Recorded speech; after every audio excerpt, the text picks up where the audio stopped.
Okay. So what we're going to look at now is Taylor series and Maclaurin series. A Taylor series, well, Maclaurin series is just really a special case of the Taylor series. So here's the Taylor series and how we do it. Some function of x. Instead of figuring out what that function of x is, we can estimate it or by f of a plus f dash of a, x minus a, 1 factorial. So really here, all we're really doing is finding the function, the first derivative, the second derivative, the third derivative, the nth derivative, and then putting it over x minus a to the power of 1 over 1 factorial, x minus a to the power of 2 over 2 factorial, x minus a to the power of 3 over 3 factorial, x minus a right up to the power of n over n factorial. And the Maclaurin series is when this a equals 0. So what we really get is f of 0 plus f dash of 0 times x to the power of 1 over 1 factorial plus the second derivative at x equals 0, x squared over 2 factorial, and we keep on going like that. So let's have a look at what we want to do is write e to the 5x as a Maclaurin series. So I'm going to write down a few things to start with. F of x equals e to the 5x. F dash x equals 5e to the 5x. F double dash of x equals 5 squared e to the 5x. And it's sometimes best not to expand this, just to leave it as x 5 squared e to the 5x. F to the power of 3, the third derivative is 5 cubed e to the 5x. And I think it's fairly obvious from there that the nth derivative of x is going to be 5 to the power of n e to the 5x. And what we really want for our Maclaurin series, remember, what we really want is we want to get it back to f of 0, f dash of 0, f double dash of 0, the nth derivative when x equals 0.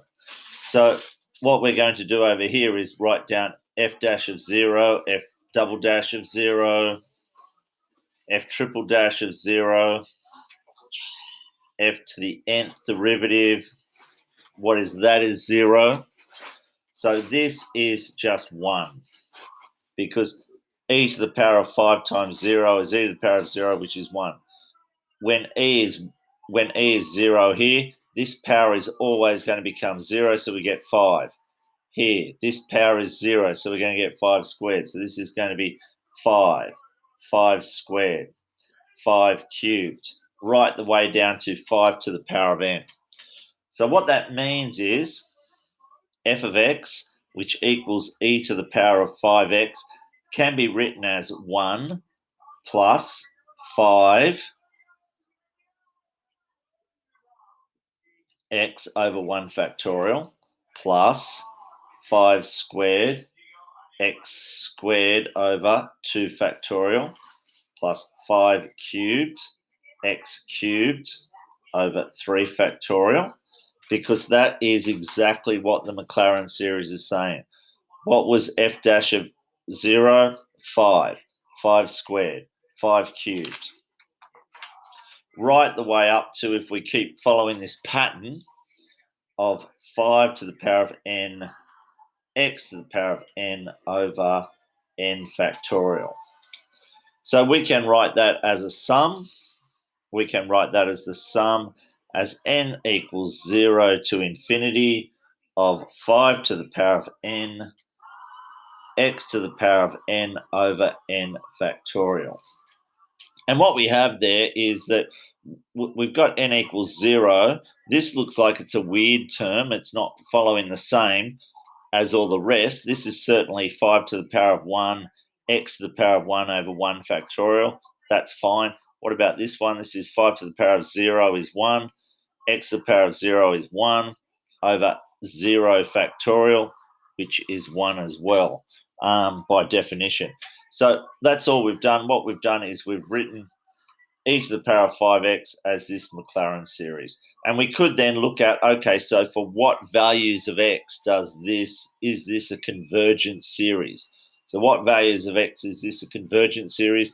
And we would look at the ratio tests for that. So if we were after, convergence in this case, we would look at the ratio test,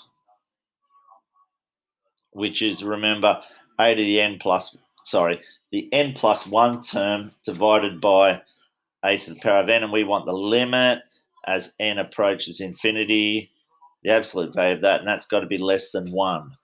So if we worked all that out, and what we get is the limit as n tends to infinity of, it's going to be 5 to the power of n plus 1 times x to the power of n plus 1 over n factorial, n plus 1 factorial, times n factorial over 5 to the power of n, x to the power of n.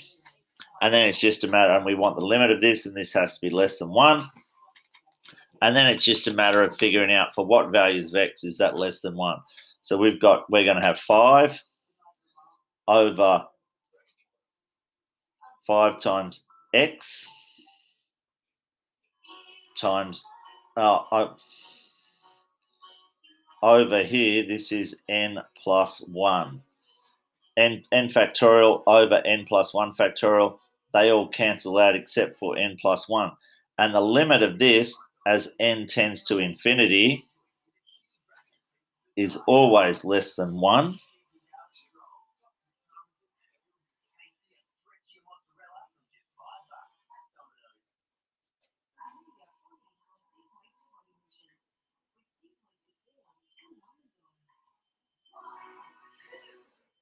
Therefore, this is always convergent, which is a bit surprising.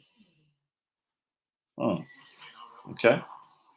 For all values of x, this is convergent, because this is 5x over infinity, which is always going to be less than 1. Maybe a bit surprising. I'm not sure about that. Here's another example. By finding the Maclaurin series for cos x, what we want to do is a two-parter. By finding the Maclaurin series for cos x, we want to find the integral of cos x minus 1 over x dx. Now, as that stands, that's a fairly tough integral. I'm not sure how I would do it, but by using this Maclaurin series for cos x, we should be able to find the integral fairly easily, or not fairly easily, but a little bit easily. Okay, so we're going to do the same sort of thing again. We're going to look at, just f of x equals cos x. We're just dealing with cos x first. So f dash of x equals minus sine x. F double dash of x equals minus cos x. F triple dash of x equals sine x, all the way down, and it keeps on going like that. So f of 0 here is 1. F of the first derivative, f of 0 here is 0. The second derivative, it's going to be minus 1. The third derivative is back to 0. So you've got this alternating series. It's a bit weird here. So if we look at the Maclaurin series, what we're going to get for cos x is, or what is the pattern? It's going to go 1 plus, well, this is going to be 0 over 1 factorial plus the second derivative. It's going to be minus, the second derivative is minus 1 x squared over 2 factorial. The third derivative is going to be 0 again, because you've got 0. The fourth is going to be plus 1 x to the power of 4 over 4 factorial. The fifth one is going to be 0. Then the sixth is going to be 1 x to the power of 6 over 6 factorial. Remember, this is the only part in the Maclaurin series this is always going to be x to the power of 1 over 1 factorial. X